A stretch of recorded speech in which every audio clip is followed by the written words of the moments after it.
네, 단원별 기출문제집 135페이지로 갑니다.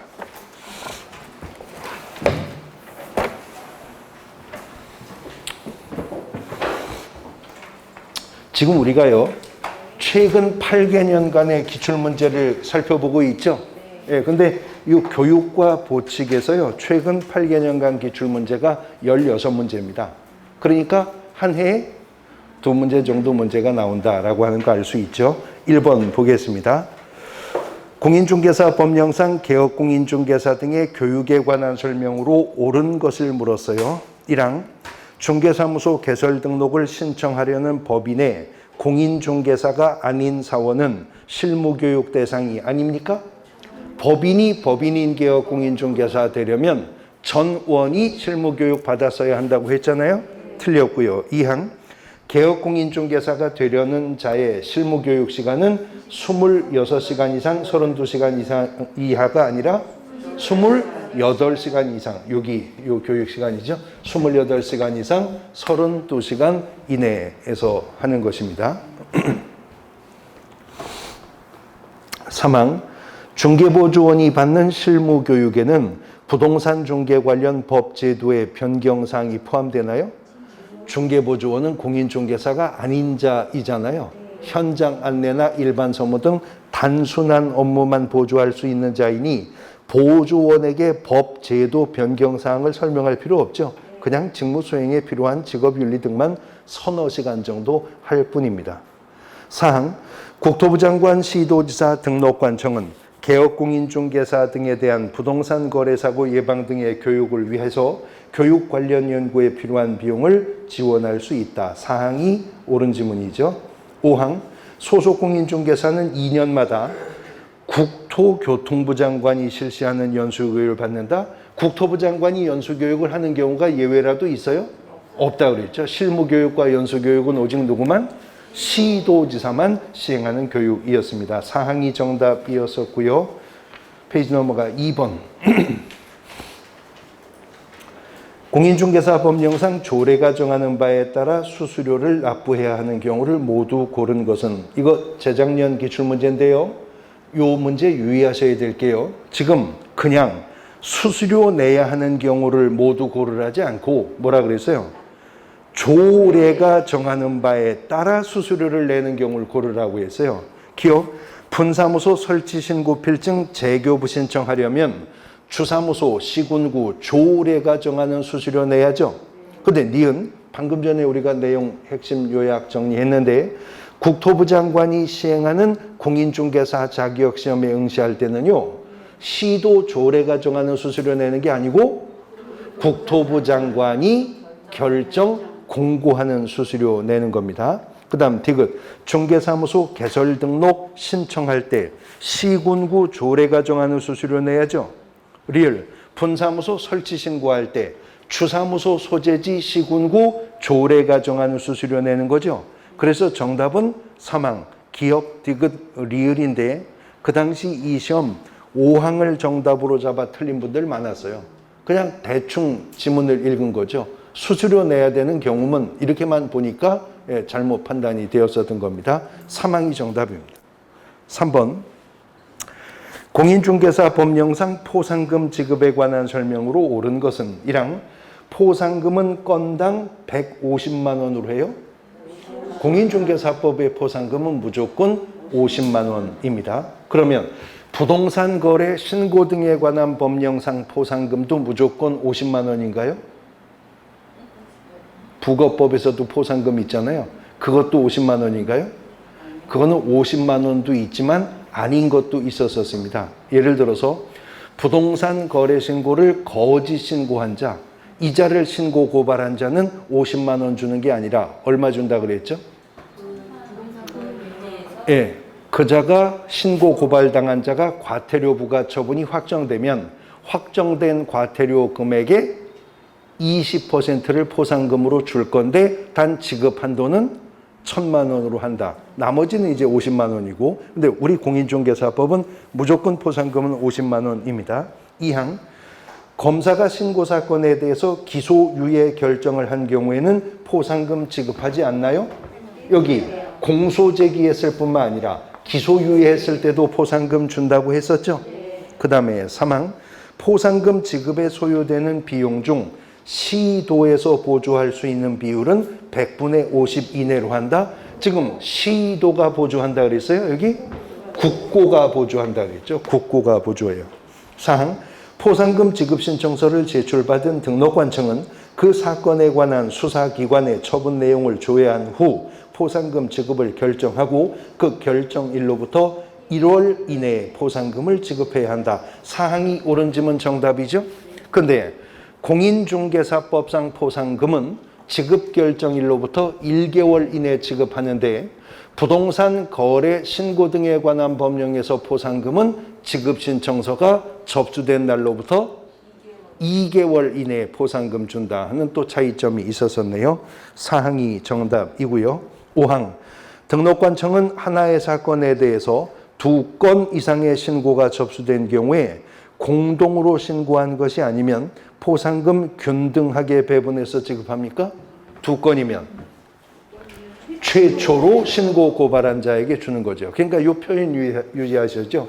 2건 이상의 신고 고발이 접수되었다고 말하는 건지 2인 이상이 공동 신고한 것을 말하는 것인지 항상 유의하셔야 됩니다. 사항이 정답입니다.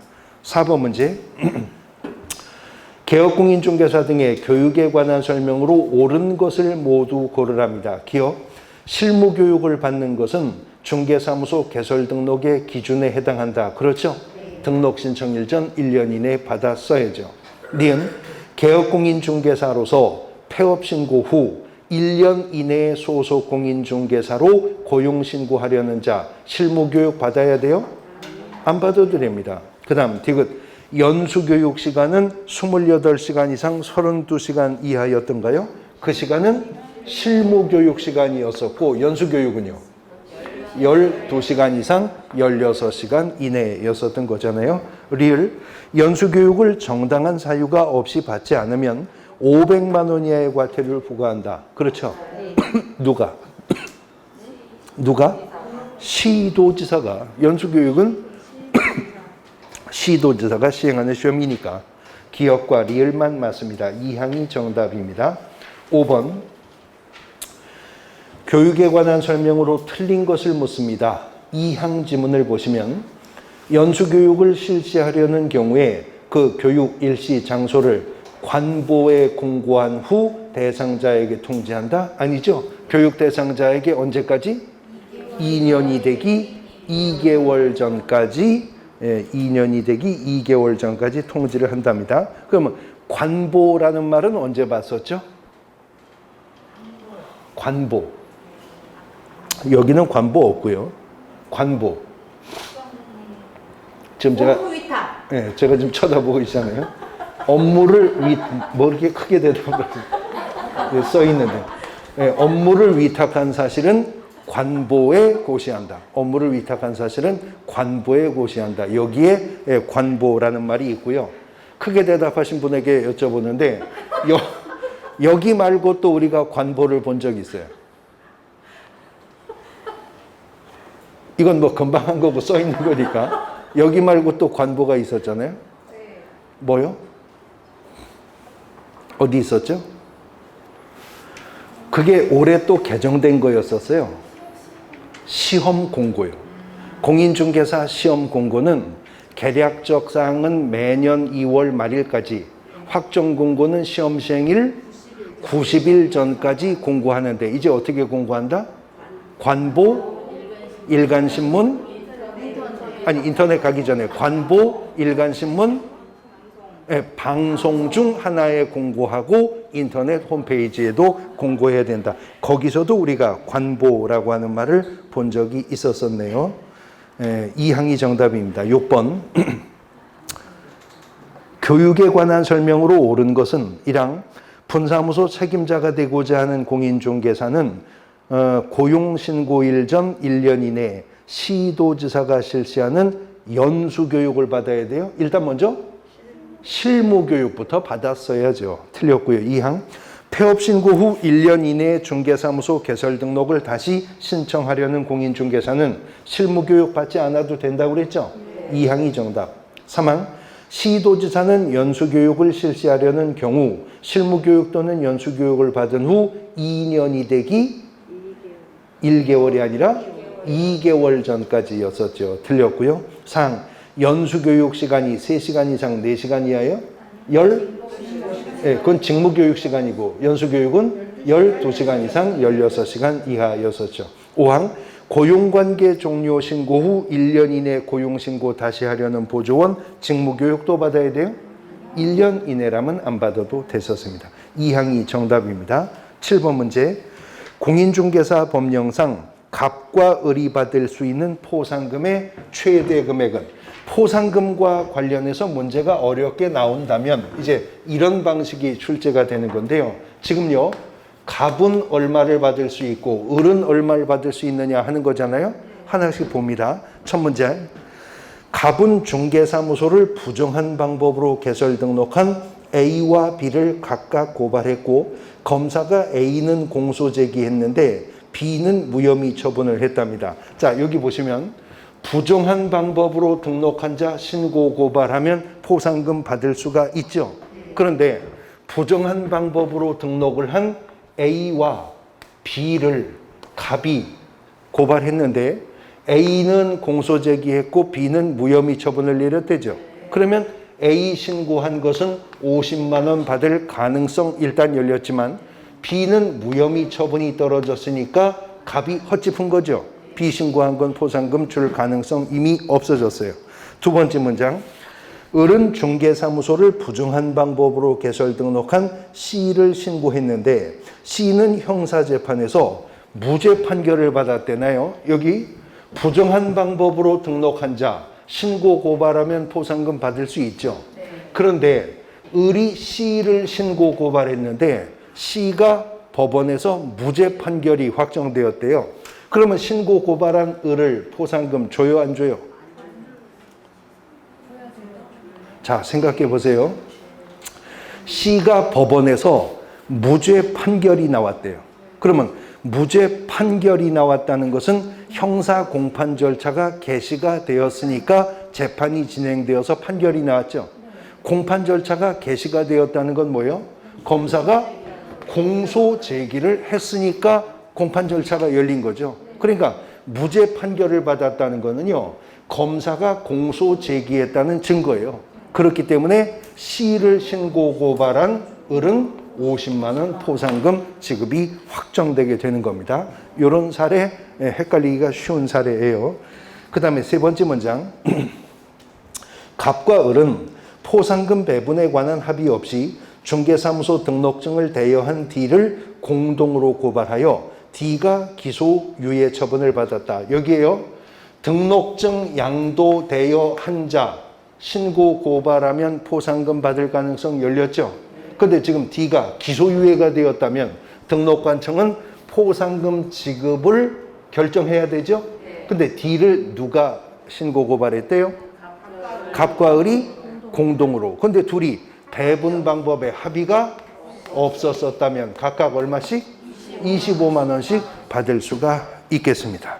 그 다음에 네 번째 문장, 중개사무소 개설 등록을 하지 않고 중개업을 하는 이를 을이 신고한 이후에 갑도 이를 신고했고 이는 형사재판에서 유죄 판결을 받았다. 이 씨가 이거 했대죠. 무등록 중개업 했대죠. 그런데 이 씨를 을도 신고하고 갑도 신고했다. 이번엔 하나의 사건에 대해서 2건 이상의 신고 고발이 있었잖아요.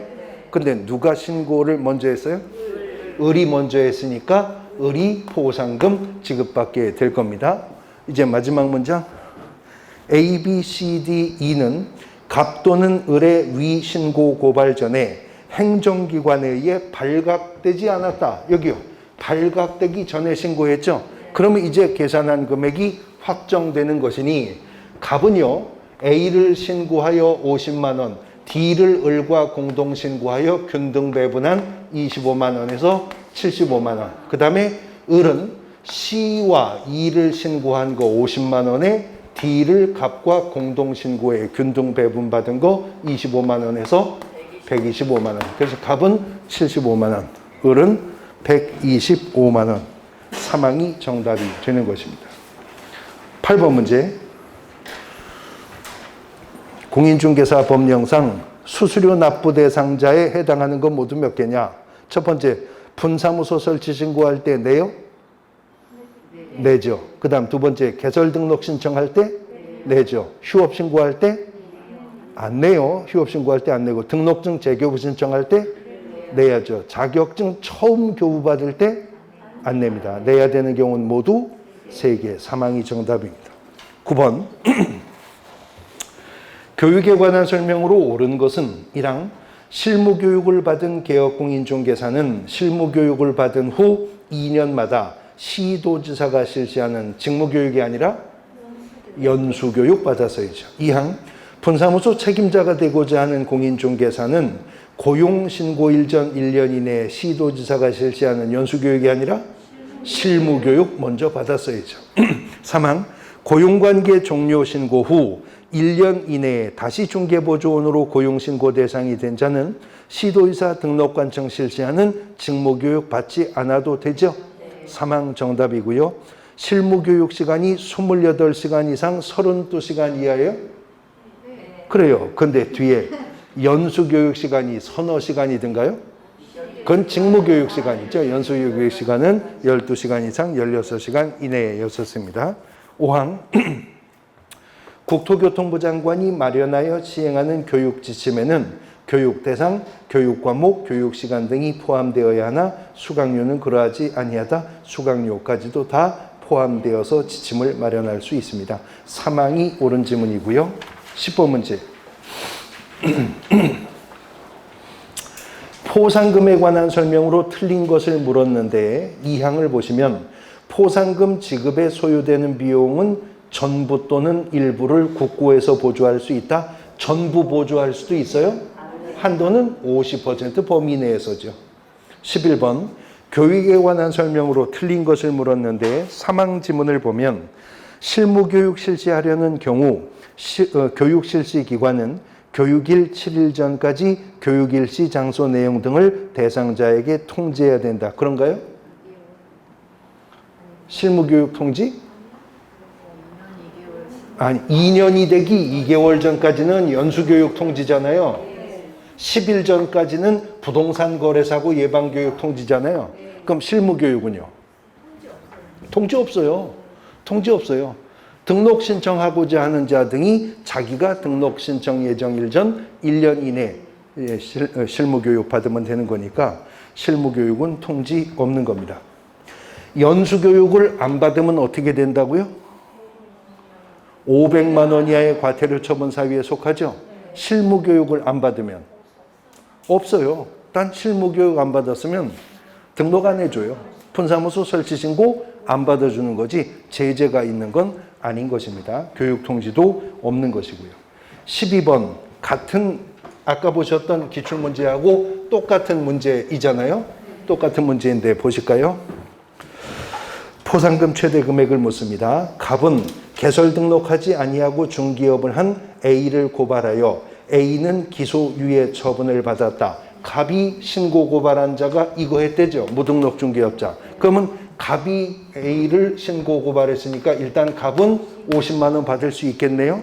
그 다음에 두 번째, 거짓 부정한 방법으로 중개사무소 개설 등록한 B에 대해서 갑이 먼저 신고하고 뒤이어서 을이 신고했는데 검사가 B를 공소 제기했다면 최초로 신고 고발한 자는 누구예요?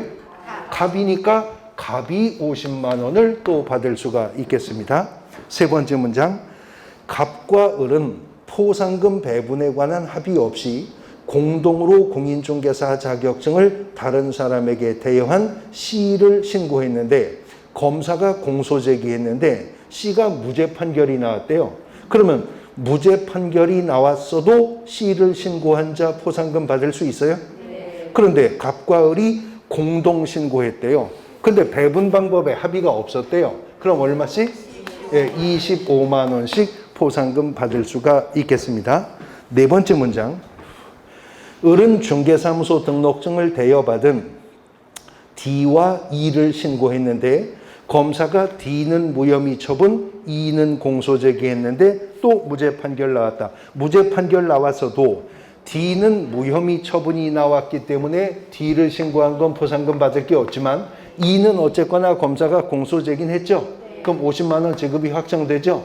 그러면 이번에는 갑은 문장이 조건이 더 있나?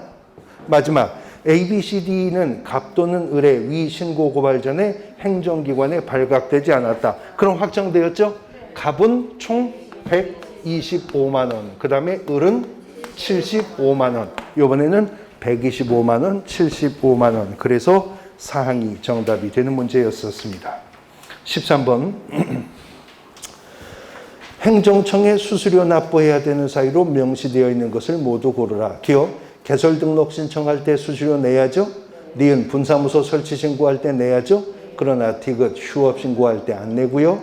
자격증 재교부 신청할 때는 내야 됩니다. 이 항이 정답입니다. 14번. 공인중개사 법령상 각종 신고에 관한 설명으로 틀린 것을 물었는데 3항을 보시면 분사무소 설치 신고하는 자는 국토교통부령이 정하는 바에 따라 수수료를 납부해야 된다. 분사무소 설치 신고할 때 국토교통부령이 얼마 내라고 정했어요? 누가 정한다고 여기? 당의 지방자치단체 초례가 정하는 수수료 납부하는 것이죠. 15번. 교육에 관한 설명으로 틀린 것을 물었는데요. 3항. 공인중개사가 중개사무소 개설 등록을 신청하려는 경우 등록 신청일 전 1년 이내에 법인인 개업 공인중개사가 실시하는 실무교육을 받아야 한다. 법인인 개업 공인중개사가 실무교육 실시할 수 없는 것이죠. 실무교육은 시도지사만 실시권자가 됩니다. 물론 업무를 위탁했다면 실무교육 업무 공기업 준정부기관이 할 수도 있죠. 공인중개사 협회가 할 수도 있죠. 부동산 관련 학과 개설된 대학도 할 수 있지만 교육 업무 위탁기관 중에도 법인인 개업 공인중개사는 없었습니다. 그래서 틀린 지문이 되는 것이죠. 16번. 자, 지금요. 포상금 관련된 문제가 사례로 출제가 된다면 거의 동일한 유형으로 계속 출제되고 있는 걸 알 수 있죠. 보겠습니다. 이번에는 갑과 을이 받을 수 있는 최대 금액. 갑은 중개사무소 부정한 방법으로 개설 등록한 A와 B를 각각 신고했답니다. 여기 부정한 방법으로 등록한 자 신고 고발하면 포상금 받을 수 있죠. A와 B를 각각 신고했으니까 일단 A와 B에 대해서 각각 50만 원 갑이 받을 가능성은 열렸습니다. 더 지켜봐야 되겠지만 두 번째 문장. 중개사무소 개설 등록하지 않고 중개업을 하고 있는 C를 갑과 을이 공동 신고했답니다. 그러면 배분 방법 여부에 대해서 달라지겠지만 특별한 배분 방법 합의가 없었다면 갑과 을이 각각 25만 원씩 받을 수가 있게 되겠죠. 그 다음 세 번째 문장. 을이 중개사무소 등록증을 다른 사람에게 양도한 D를 신고한 후에 갑도 D를 신고했다. 이번에는 하나의 사건에 대해서 2건 이상의 신고 고발이 접수되었네요. 누가 먼저 신고했어요? 을이 먼저 신고했으니까 D를 신고한 것은 포상금 지급이 확정된다면 을이 받게 될 것입니다. 그 다음 문장. 이가 부정한 방법으로 중개사무소 개설 등록한 사실이 등록관청에 의해서 발각된 이후 갑과 을은 공동 신고했다. 갑도 을도 뒷북쳤죠. 이가 그 위반한 사실은 이미 발각이 되었으니까 이 씨를 신고 고발한 것은 누구도 포상금 받을 수가 없게 되었습니다.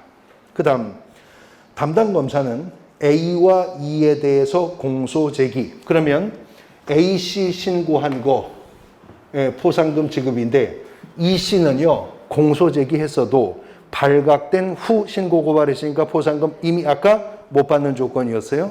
그 다음에 C와 D에 대해서는 기소유예. 그러면 C 신고한 거, D 신고한 것도 포상금 지급이 확정되었네요. 그런데 마지막으로 B에 대해서는 무혐의 처분을 했다. 그러면 B를 신고 고발한 건 포상금 못 받는 거네요. 그리고 마지막 조건이 아까 공동 신고한 게 있었는데 분배 약정이 없었다면 25만 원 확정되었죠. 그러니까 이번에는 갑은 75만 원. 을도 75만 원. 이번에는 75만 원, 75만 원이 정답이 되겠습니다. 교육과 보직에 대해서 핵심 이론 정리하고 최근 기출문제들 분석해 보셨고요. 이제 공인중개사 협회 편으로 갑니다. 쉬었다가 보겠습니다.